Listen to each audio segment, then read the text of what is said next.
Aloha! This is Robbie Euler over in Hawaii. Just about to do my discussion on communication issues that I've had while on the workforce in the Navy. If you don't know, I served on a submarine, the USS Charlotte, for 4.5 years. And now I am in shipyard, which I've been here for almost a year now. So life has changed quite a bit from the submarine to the shipyard world, but communication issues have persisted through each of them. And these are some of them that have come up. So a lot of guys did not prepare for a lot of their speeches, mainly in training and in discussing stuff to the division. Also, making it clear to our trainees what needs to be done, how to make sure that's done right, and ensure that they have a reference so that they can go to that whenever something wasn't making sense to them. Finally, I was going to talk about the relying on phone calls and emails as a huge problem that I'm currently facing because of our location in the shipyard, which leads into my final idea about our discussion on the interpersonal communications that is pretty much essential to proper message trafficking, really. So, to begin with the preparation, I have gone through multiple trainings by the Navy. They are very good at it, but the problem that I've seen is a lot of the people giving the training, they don't really do much of a preparation for it. They will throw together a bunch of slides, even probably take a slide that's already been done or a PowerPoint that's already been done from somebody before, and they don't really go through it, don't check the information, and they just put it out there so that they get it over with. But this does a huge damper on their ability to get respect from the guys. They look like they don't know what they're talking about, and there's mistakes throughout the slide because the person that did it before them most likely did not know nearly as much as they did at the time of the speech. So they put out bad information, and the training pretty much goes to the wash. So preparation is key to really making sure that the message gets across properly. Next, it kind of goes along with the same idea, but this is more at a personal level. Whenever you're doing training with the younger mechanics as a senior mechanic, I have to provide these guys with a path to get the job done. So telling them which tools they need, what references to use, who to talk to if they have a question. Usually it's me that they come to, but if I'm not around, what they can do to make sure that they have the right answer and not just have to keep going in blind.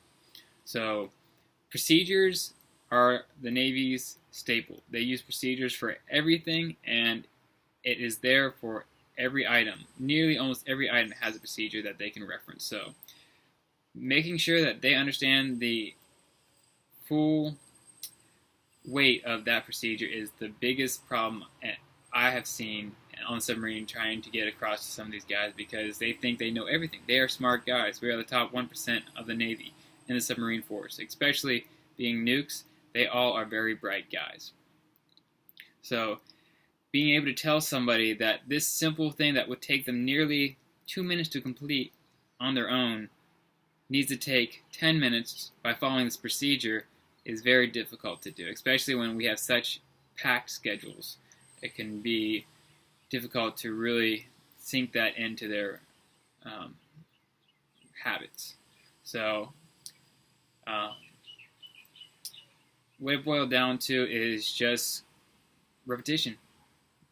The best way to really get somebody to learn something is to just provide repetition and bring that knowledge that they have to a new level of awareness. And the better you do that, the more effective as a leader and as a trainer you will ever be. My next topic I want to get on to is I'm getting more into the shipyard now, so things are changing a lot, and things are getting less interpersonal and more emails and phone calls, which have caused two problems, mainly because it's not very easy for somebody just to see an email and be like, I don't know what he's trying to say here, but I have an idea, so I don't really know that guy. Should I call him? No, I'm just going to take care of it as I know how to. And I've seen somebody do that, and we ended up getting a report on us because one of our forklift drivers decided to just put off a piece of hazmat where it wasn't supposed to be rather than just leaving it where it was already. It was fine. But the place that he was supposed to take it was not a proper place to put it at the time because the facility was closed. If it would have stayed in its normal spot, there was nothing wrong with it.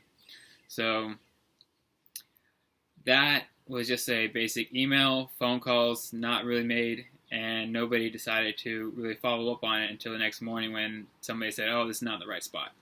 So finally, the biggest thing I've noticed in the shipyard is that with all the phone calls and emails that we need to make, following up in person has by far helped out those kind of situations become non-existent.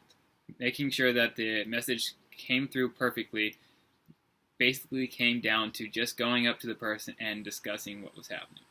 So being able to just build that rapport, understand who that person is, what their name is, where they're at, so that you can come to them and be like, hey, is everything going well? How's your day? Just basic rapport stuff goes way beyond any email or phone call. But that is what I've came across as the biggest lesson from all these ideas, just being able to talk to somebody one-on-one. So good luck to everybody with their assignments, and I hope to see you guys on here.